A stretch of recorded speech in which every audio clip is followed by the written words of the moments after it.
Mari kita melanjutkan pelajaran kita di Injil Yohanes. Sekarang kita di pasal 14 ayat 5 sampai ayat 14. Di sini, di dalam bagian ini, Tuhan Yesus adalah jalan kepada Bapa. Dan melihat Tuhan, mereka melihat Bapa. Di dalam bagian ini, kebingungan Thomas dan Filipus dipakai Tuhan sebagai batu loncatan untuk menjelaskan lebih lanjut mengenai hubungan antara Tuhan Yesus dan Allah Bapa. Pasal 14 ayat 5. Kata Thomas kepadanya, "Tuhan, kami tidak tahu ke mana engkau pergi. Jadi bagaimana kami tahu jalan ke situ?" Kita tidak membaca banyak mengenai Thomas. Nama Thomas, itu memang Thomas dalam bahasa Yunani, itu berasal dari kata kembar di dalam bahasa Ibrani, yaitu Teom, atau bahasa Aram, Teoma.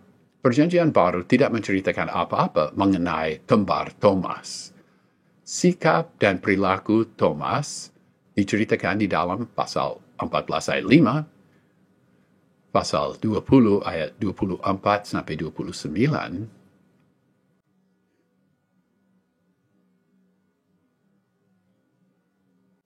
dan pasal 21 ayat 2. Injil Matius, Markus, dan Lukas hanya menyebut Thomas sebagai salah satu murid dari Tuhan Yesus, misalnya di dalam Matius pasal 10 ayat 3. Thomas menyebut Tuhan Yesus sebagai Kurios. Kurios dapat merujuk pada Allah yang tunggal di dalam perjanjian lama, tetapi pada titik ini nampaknya Thomas tidak sadar bahwa dia berbicara kepada Tuhan Allah yang berbicara juga pada Abraham dan Musa. Nah, tidak. Kemungkinan besar Thomas memakai istilah kurios sebagai istilah kehormatan. Dia menghormati rabi yang dia kasihi. Pasti Thomas menanggapi apa yang dikatakan oleh Tuhan di dalam ayat 4. Dan kemana aku pergi, kamu tahu jalan ke situ. Jika dikatakan bahwa Thomas tidak boleh bertengkar dengan Tuhan, ya boleh juga dikatakan bahwa paling tidak Thomas jujur bahwa dia tidak paham kata-kata Tuhan. Di dalam ayat ini, Thomas dan bukan Petrus menjadi juru bicara bagi murid-murid yang lain. Dia pasti bingung mengenai maksud, tujuan, keberangkatan Tuhan Yesus Kristus. Dan lebih dari itu, dia bingung mengenai jalan yang disebut oleh Tuhan Yesus Kristus. Dan pertanyaan Thomas menjadi batu loncatan pada pernyataan yang berikut dari Tuhan Yesus Kristus. Pasal 14 ayat 6, kata Yesus kepadanya, "Aku adalah ego emi, aku adalah jalan dan kebenaran dan hidup. Tidak ada seorang pun yang datang kepada Bapa kalau tidak melalui aku." Sekali lagi, pernyataan Tuhan di dalam ayat 4, dan kemana aku pergi, kamu tahu jalan ke situ. Pasti Thomas menanggapi pernyataan itu dengan pertanyaan ini di dalam ayat 5. Walaupun kita sering membaca ini dalam bidang penginjilan, tetapi letaknya ayat ini di dalam Injil Yohanes, yaitu sesudah peralihan di dalam pasal 13, di mana tema penginjilan ditinggalkan dan tema pemuridan diangkat, ya ini harus juga dipahami dari segi pemuridan. Pada saat kita, orang percaya, merasa kita sudah bingung, tidak tahu lagi bagaimana maju di dalam kehidupan kita, di dalam perjalanan iman kita, kita perlu mengingat bahwa Tuhan Yesus adalah jalan dan kebenaran dan hidup. Jelaslah, ini merupakan salah satu dari 7 pernyataan aku adalah ego emi di dalam Injil Yohanes. Dia adalah jalan. Dia adalah jalan kepada Allah. bukan hanya bahwa dia dapat memperlihatkan jalan kepada Allah Bapa. Ia adalah jalan kepada Allah Bapa. Dia adalah kebenaran. Mengikuti jalan itu pada keselamatan, kita harus percaya pada Dia. Dia adalah kebenaran. Kita tidak hanya percaya bahwa pernyataan Tuhan Yesus Kristus adalah benar. Kita percaya Yesus. Dia adalah hidup. Bukan hanya Dia menyediakan hidup, Dia adalah hidup yang sesungguhnya. Apa yang dulu kita anggap hidup, sebelum kita mengenal Tuhan Yesus, apa yang kita anggap hidup, apa itu dibandingkan dengan hidup yang ada di dalam Tuhan Yesus Kristus. Ingatlah Kolose pasal 3 ayat 4. Apabila Kristus yang adalah hidup kita menyatakan diri kelak, kamu pun akan dinyatakan bersama Dia dalam kemuliaan.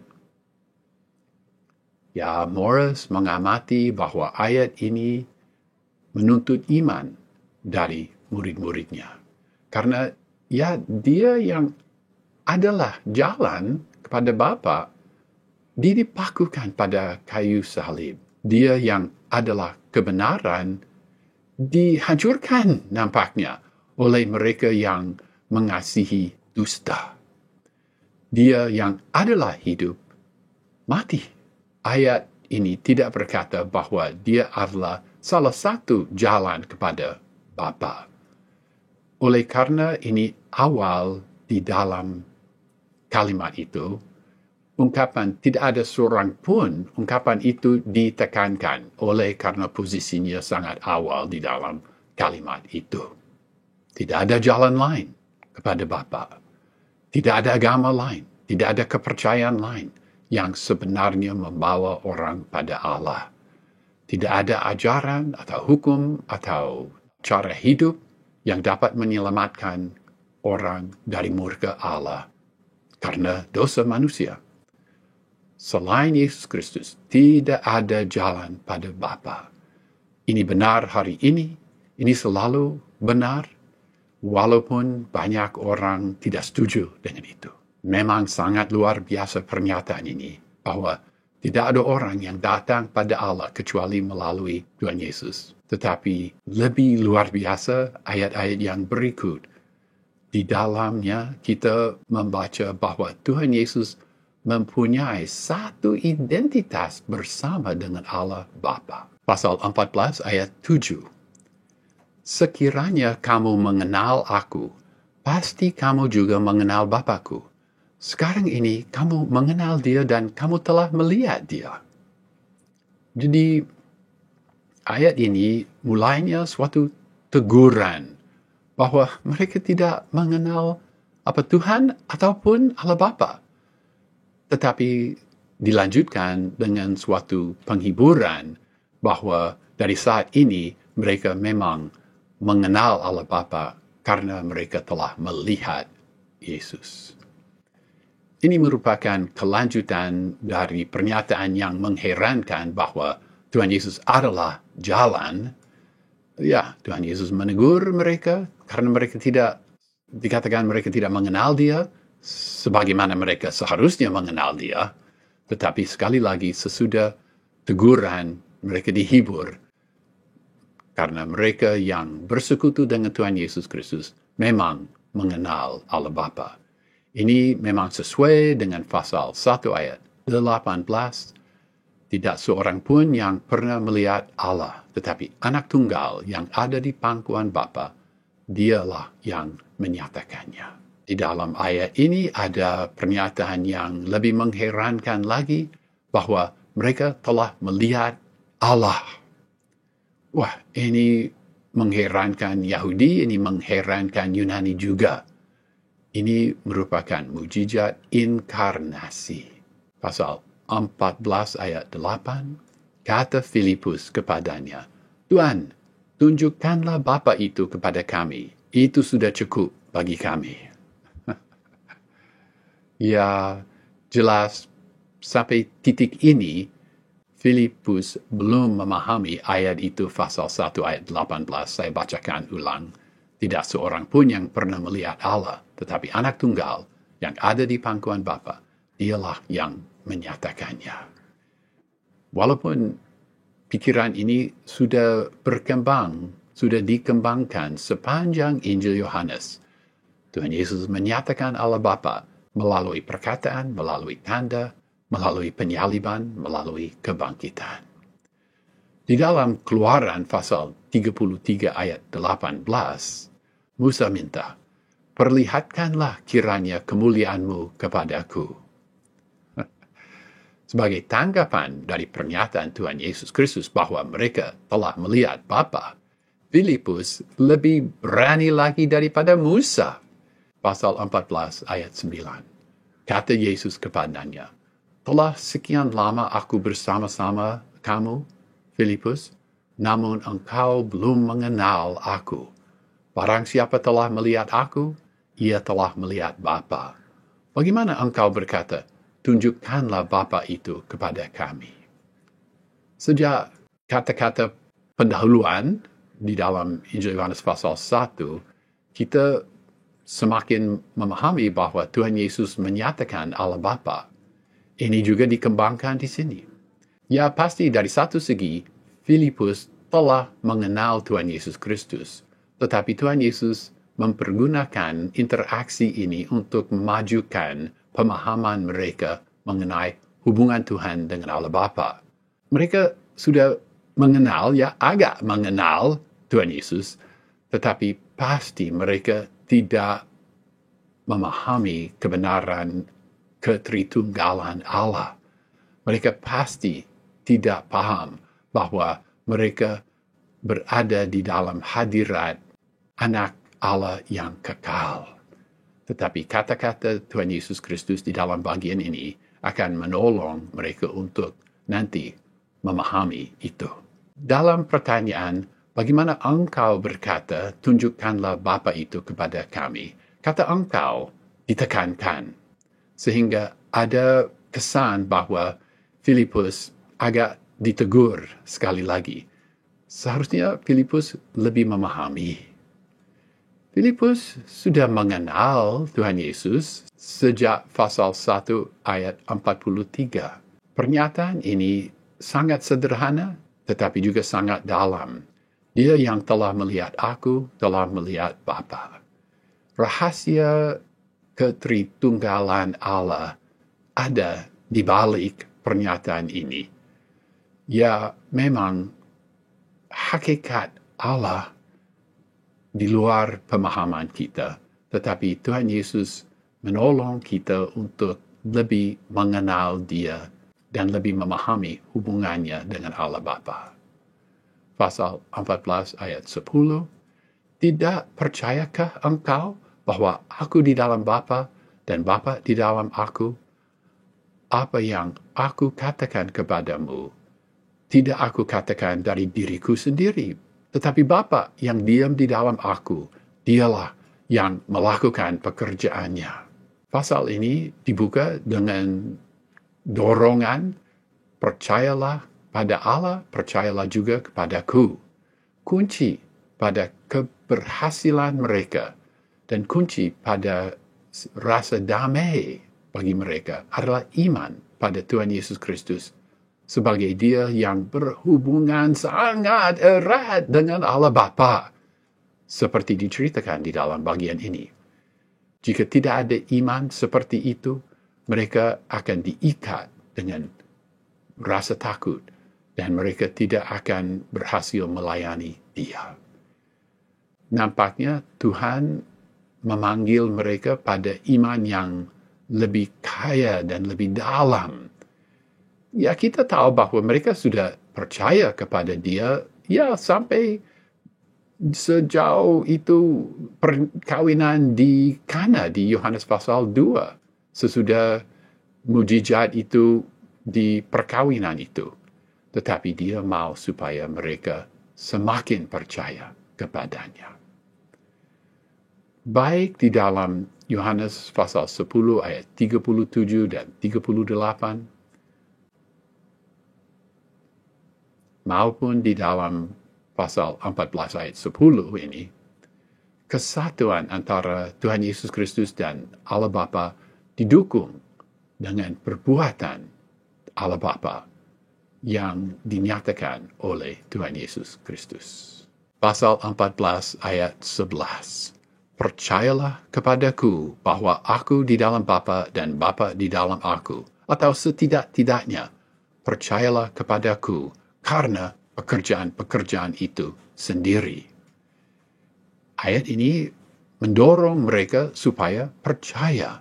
Dan lebih baik jika iman mereka didasari pada perkataan Tuhan Yesus Kristus, tetapi jika itu terlalu berat, iman boleh juga didasari pada tanda-tanda yang ia lakukan. Kedua dasar iman ini juga nyata di dalam pasal 10 ayat 37 dan 38. Nampaknya Tuhan lebih menghargai iman yang didasari pada kesaksian, pada firman, pada perkataan. Tetapi ini tidak menjadi bukti bahwa ada iman yang tidak menyelamatkan. Iman pada Tuhan Yesus menyelamatkan. Apa didasari pada firman atau didasari pada mujizat, iman pada Tuhan Yesus menyelamatkan. Cukup mengherankan bahwa Tuhan telah mengatakan hal yang sama kepada yang 11 yang dulu dia katakan kepada musuhnya. Tetapi jika tidak, oleh karena perbuatan itu percaya kepadaku. Di sini, pada ke-11 murid, dia berkata, atau setidak-tidaknya, percayalah kepadaku karena pekerjaan-pekerjaan itu sendiri. Sekali lagi, di dalam pasal 10 ayat 37 dan 38, Tuhan berkata kepada mereka yang melawan dia, jikalau aku tidak melakukan pekerjaan-pekerjaan Bapa-Ku, janganlah percaya kepadaku. Tetapi jikalau aku melakukan dan kamu tidak mau percaya kepadaku, percayalah akan pekerjaan-pekerjaan itu, supaya kamu boleh mengetahui dan mengerti bahwa Bapa di dalam aku dan aku di dalam Bapa. Jika dia mengharapkan itu dari mereka yang melawan dia, lebih-lebih dia mengharapkan ini dari muridnya sendiri. Ya, ada beberapa ayat di dalam Injil Yohanes. Di situ Tuhan menceritakan sikap terhadap iman yang didasari pada kesaksian dan iman yang didasari pada mujizat. Dan tema ini sampai puncaknya di dalam pasal 20 ayat 29 dengan Thomas. Ungkapan aku di dalam Bapa dan Bapa di dalam aku memang sulit dipahami, tetapi juga jelas menekankan kesatuan antara Tuhan Yesus dan Allah Bapa. Pasal 14 ayat 12. Amin, amin, aku berkata kepadamu, barang siapa percaya kepadaku, ia akan melakukan juga pekerjaan-pekerjaan yang aku lakukan, bahkan pekerjaan-pekerjaan yang lebih besar daripada itu, sebab aku pergi kepada Bapa. Ya, seperti diharapkan di dalam pasal 14 ayat 1, percayalah kepada Allah, percayalah juga kepadaku, diharapkan supaya mereka mempunyai iman yang semakin kaya dan iman semakin dalam. Dan jika demikian, lihatlah janjinya. Janji ini sulit dipercayai. Ia akan melakukan juga pekerjaan-pekerjaan yang aku lakukan, bahkan pekerjaan-pekerjaan yang lebih besar daripada itu, sebab aku pergi kepada Bapa. Mari kita lihat beberapa ayat dalam konteks ini yang mendorong supaya kita semakin percaya. Pasal 14 ayat 1, janganlah gelisah hatimu, percayalah kepada Allah, percayalah juga kepadaku. Pasal 14 ayat 10, tidak percayakah engkau bahwa aku di dalam Bapa dan Bapa di dalam aku? Apa yang kukatakan kepadamu, tidak aku katakan dari diriku sendiri, tetapi Bapa yang diam di dalam aku, dialah yang melakukan pekerjaannya. Dan juga pasal 14 ayat 11, percayalah kepadaku bahwa aku di dalam Bapa dan Bapa di dalam aku, atau setidak-tidaknya percayalah karena pekerjaan-pekerjaan itu sendiri. Dan ayat kita ini menceritakan salah satu berkat yang menemani iman yang seperti itu. Ayat 13 dan 14 menjelaskan bahwa doa menurut kehendak Allah, doa menurut nama Yesus, menghasilkan hal-hal yang luar biasa. Yang luar biasa itu termasuk pekerjaan yang disebut di dalam ayat ini. Ayat 15 menceritakan mengenai kasih dan ketaatan. Dan 16 sampai 19 menceritakan mengenai peranan Roh Kudus di dalam kehidupan murid-murid Tuhan. Jika kita membaca kisah para rasul, kita melihat bahwa murid-murid Tuhan melakukan mukjizat yang dia lakukan, seperti membangkitkan orang dari kuburan, tetapi kita tidak melihat mereka melakukan hal-hal yang lebih besar daripada apa yang Tuhan lakukan. Jadi, apa maksudnya Tuhan dengan berkata pekerjaan-pekerjaan yang lebih besar?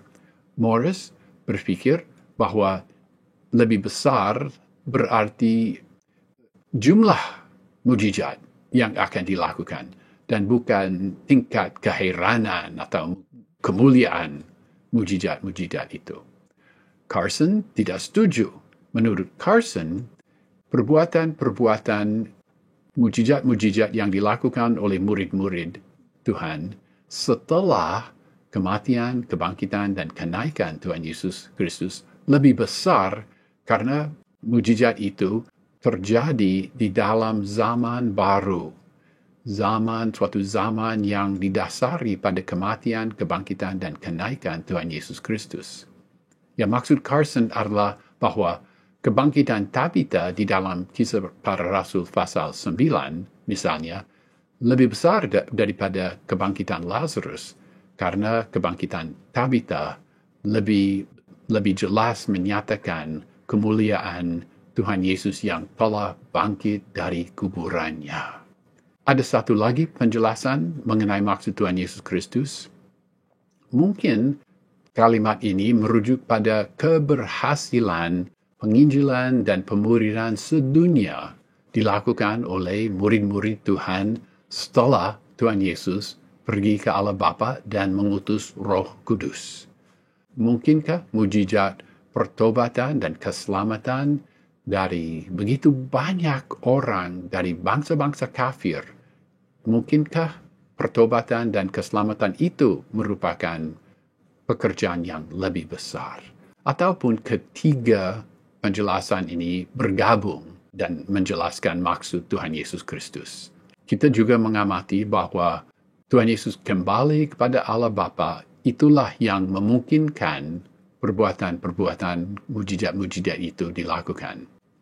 Ya, ayat 16 dan 17 menjelaskan bahwa Roh Kudus akan diutus oleh Allah Bapa, sehingga Roh Kudus mempunyai peranan yang penting.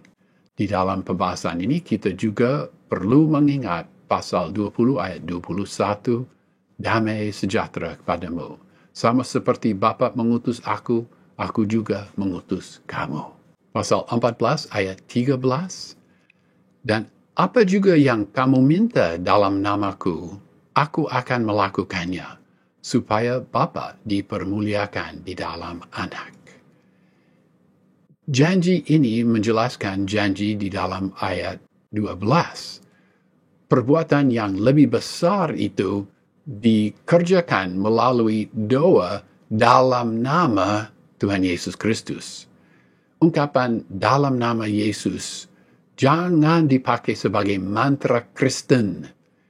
Doa-doa yang diceritakan di dalam Injil Yohanes tidak seperti itu. Doa-doa, mantra-mantra seperti itu mungkin ada di dalam agama lama, tetapi jangan kita berdoa seperti itu. Ayat ini tidak berjanji bahwa ya kita dapat minta apa-apa dan asal kita berkata dalam nama Yesus, doa kita akan dikabulkan. Tidak, tidak. Ayat ini mengundang kita untuk ikut di dalam pekerjaan Tuhan Yesus Kristus dan juga ikut di dalam hati dan tujuan Tuhan Yesus Kristus. Doa seperti itu mempermuliakan Allah Bapa. Pasal 14 ayat 14. Jika kamu meminta sesuatu kepadaku dalam namaku, aku akan melakukannya. Janji yang indah di dalam ayat 13 diulangi di sini di dalam ayat 14, juga di dalam pasal 15 ayat 7, pasal 15 ayat 16, pasal 16 ayat 23, dan pasal 16 ayat 24.